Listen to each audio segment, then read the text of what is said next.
À un tournoi de lutte de village dont il est sorti vainqueur, Paul Ponce a fait la connaissance de deux spectateurs, les célèbres athlètes Bernard Paire et Pietro Dalmasso, qui cherchent à l'embaucher. Il ne voudrait pas quitter ses parents pour lesquels il a une profonde affection, mais la forge où il travaillait ne faisant plus ses frais, il est obligé de l'abandonner. Bernard et Pietro Dalmasso revenant le chercher à Sorgue, il cherche à décider ses parents pour le laisser partir à la poursuite de la fortune. Elle hocha la tête 2 ou 3 fois, doucement, très doucement, dans un mouvement de lassitude affligée, et où se devinaient toutes ses pensées de douleur, de désolation. Elle releva son regard sur moi. 2 grosses larmes descendaient de ses paupières, glissant au caprice des rides que les tourments avaient creusées prématurément sur son visage fatigué avant l'heure. Elle me fixa une seconde à peine. Un râle étouffé monta jusqu'à sa gorge, et plongeant sa tête dans ses mains usées de paysanne, elle s'abîma dans un sanglot. Son chagrin me brisait. Je n'eus pas la force de dire un mot, de faire un geste pour essayer de consoler ma mère. Je restais cloué à ma place, médusé, sidéré, incapable d'agir, de diriger mes pensées. La pénombre qui enveloppait déjà notre chaumière assombrissait cette scène de tristesse. Dans le clair-obscur de l'humble salle où le chagrin était entré avec moi, j'entrevoyais ma mère toujours repliée sur elle-même, les coudes posés sur ses genoux. Les sanglots la secouaient toujours d'un rythme inégal et brutal. La venue de mon père mit fin à cette situation affligeante, ou mieux, la fit entrer dans une phase nouvelle qui en précipita le dénouement. Incapable encore de s'expliquer, ma mère me laissa le soin d'exposer les faits. Il me laissa aller jusqu'au bout sans m'interrompre, puis, lorsque j'eus terminé, ce qui ne fut pas long, car je n'éprouvais pas l'envie de m'éterniser en explications inutiles, Tu veux partir, Paul, soit. Mais où? À l'aventure? Nous n'avons, tu le sais, pas d'argent à te donner. La misère t'arrêtera à la fin du premier jour. Elle t'aura ruiné avant même que tu aies trouvé à vivre de ton métier. Alors? À cet argument de mon père, j'en avais un autre à opposer. Le moment était venu de m'en servir. J'avais la certitude qu'il ferait fléchir toutes les résistances familiales. C'était d'invoquer l'offre que m'avaient faite les 2 hommes et leur proposition de partir avec eux. Je sentis cependant que tout était perdu si je dévoilais le but réel de mon départ, et il me vint subitement à l'idée d'user du mensonge. L'essentiel était de faire accepter le principe de mon éloignement, puis d'en précipiter le moment. Le reste viendrait après. Ma mère séchait ses yeux. Le calme l'avait un peu ressaisi, je crus le moment venu de démasquer mes batteries. Écoute-moi, mère, lui dis-je. Tu sais que dimanche dernier, je t'ai parlé, c'est même toi qui m'y as fait allusion la première, de 2 étrangers rencontrés au cours de Jonquière, et avec qui je m'étais attardé à boire. Après avoir discuté de la lutte, nous en arrivâmes au fil de la conversation à parler de Sorgue. Je leur confiai la situation précaire de la forge, la pénurie complète de travail dont j'étais menacé à brève échéance. Je m'enquis aussi auprès d'eux qui voyageaient beaucoup de la région où je courais les chances les plus grandes de pouvoir vivre de mon métier. Jamais je n'avais tant parlé d'un seul jet. J'étais surpris de la calme âpreté avec laquelle je défendais ma cause. Le mensonge me réussissait, il me gagnait moi-même, et je finis par croire que tout ce que je racontais était l'entière vérité. Je continuai. Il paraît qu'à Bordeaux, ville où ils se rendent dès demain, je crois, les forges manquent de bras. Ils me conseillèrent de m'y rendre, c'est alors que j'excipais de mon manque absolu d'argent. Je n'ai point pour aller là-bas, leur dis-je, la somme qu'il me faut, et je dois attendre longtemps encore peut-être avant que de la voir. J'ajoutai cette question qui les fit sourire, c'est bien loin pour y aller à pied. Oui, reprirent-ils, c'est loin, très loin. Il ne faut pas songer à t'y rendre par petites journées. Voyant ma détresse, en ayant pitié sans doute, ils m'offrirent de m'emmener avec eux à Bordeaux, ou jusqu'à Marseille seulement, ville par où ils devaient passer. Je m'emploierais à leur service pour prix de la dépense que je leur occasionnerais. Je déclinai cette offre parce que je ne croyais pas si proche le moment où mes bras seraient inutilisés à Sorgue. Curieuse coïncidence, comme ce tantôt je m'absentais un instant de la forge, je rencontrai les 2 étrangers qui d'Avignon étaient venus jusqu'ici en se promenant. Ils me demandèrent comment ça allait. De mal en pis, dis-je, dans quelques jours je n'aurai plus rien à faire ici. Arrivé à cette partie du récit, j'en hâtais la terminaison. J'expliquai comment les inconnus m'avaient renouvelé leur proposition de m'emmener, et combien j'avais jugé acceptable cette occasion exceptionnelle de chercher du travail, sans qu'il ne m'en coûtât rien. De la lutte, de la réelle profession de ceux qui devaient être mes compagnons, je n'avais soufflé mot, et pour cause. Ma mère eût jeté les hauts cris si elle avait soupçonné la nature du travail auquel j'allais désormais me livrer. Elle s'était un peu apaisée, mais je sentais bien que je ne l'avais pas convaincue. Le fait brutal demeurait tout entier à ses yeux. Je voulais quitter Sorgue, la maison où j'avais vécu depuis ma plus tendre enfance, pour livrer ma vie au hasard. Notre pauvreté donnait à ma résolution une apparence de bon sens. Mais qu'était cela en présence de la tendresse qui attachait à moi ma pauvre vieille si affectueuse, si prête à supporter toutes les privations pour me conserver près d'elle? Il se fait tard, sers-nous le souper, lui dit mon père. Nous poursuivîmes à table la conversation. Je trouvai en mon père un auxiliaire précieux pour la réussite de mes projets.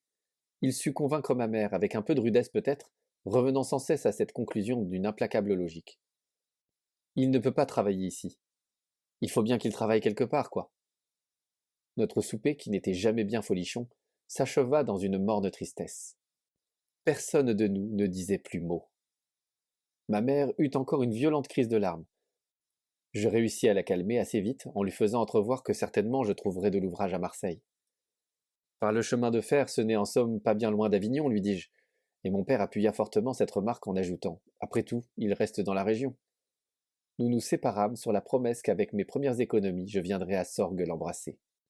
Je passai une nuit d'agitation fiévreuse.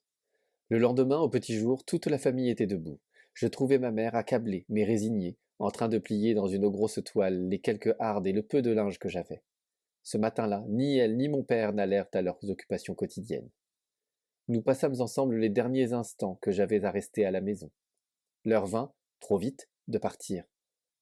J'embrassai longuement les miens. Ma mère essuya ses larmes avec un coin de son tablier. Je ne l'avais jamais vue pleurer en bien des années autant qu'elle le fit en 12 heures. Je m'éloignai. Embrasse en passant la mère Cahuzac, me cria maman. Elle t'a vu si petit. Je gagnai Avignon à pied. Quelques sous sonnaient dans ma poche. Ma mère les y avait glissés sans que je m'en fusse aperçu. J'errais en Avignon comme un chien perdu. Je ne connaissais pas bien la ville. Ce café de la place où j'étais attendu, il fallut qu'on me l'indiquât.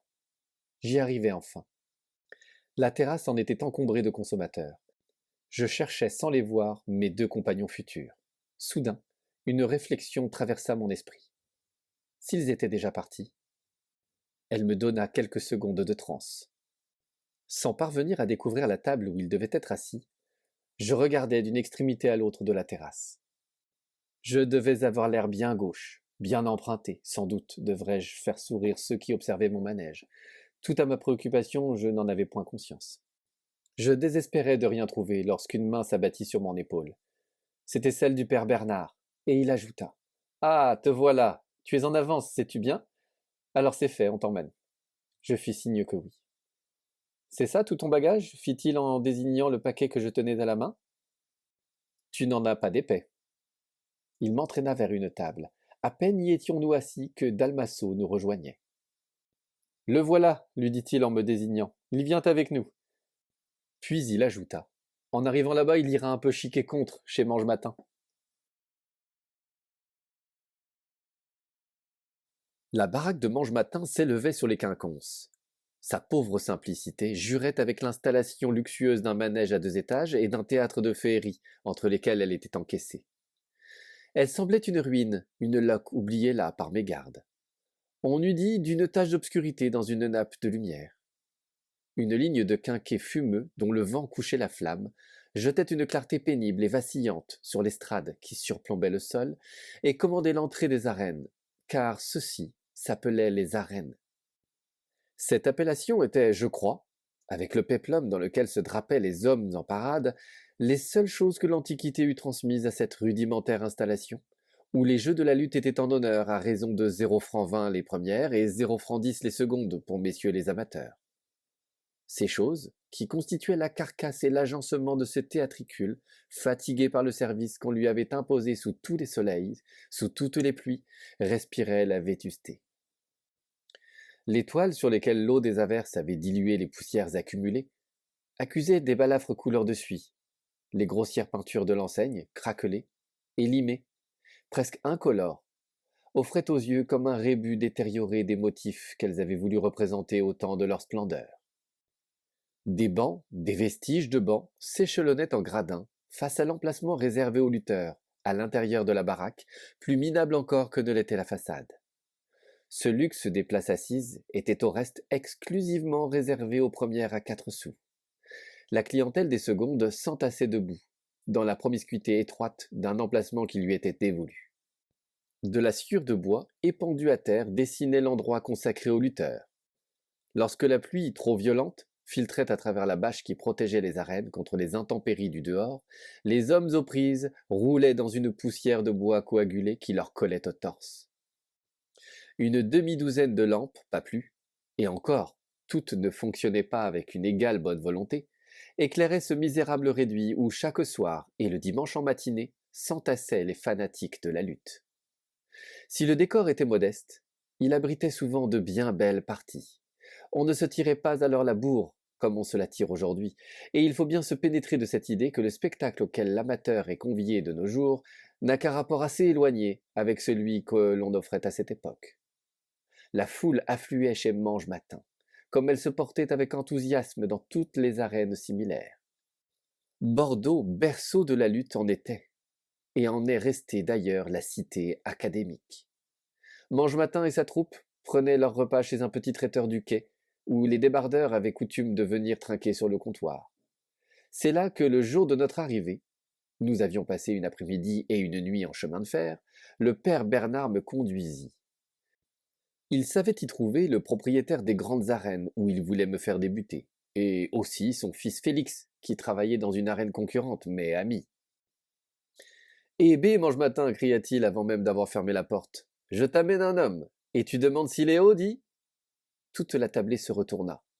Je saluai d'un geste maladroit les 10 ou 12 hommes qui s'arrêtèrent de manger et m'observèrent. « Et où es-tu allé le dénicher pour le trouver si grand que ça ?» fit celui qui s'appelait Mange-Matin. « Il est de Sorgues, Pietro et moi l'avons ramené d'Avignon. » Le père Bernard cligna légèrement de l'œil. Mange-Matin s'en vint lui parler à l'écart, bas, très bas. Le dialogue fut d'ailleurs bref.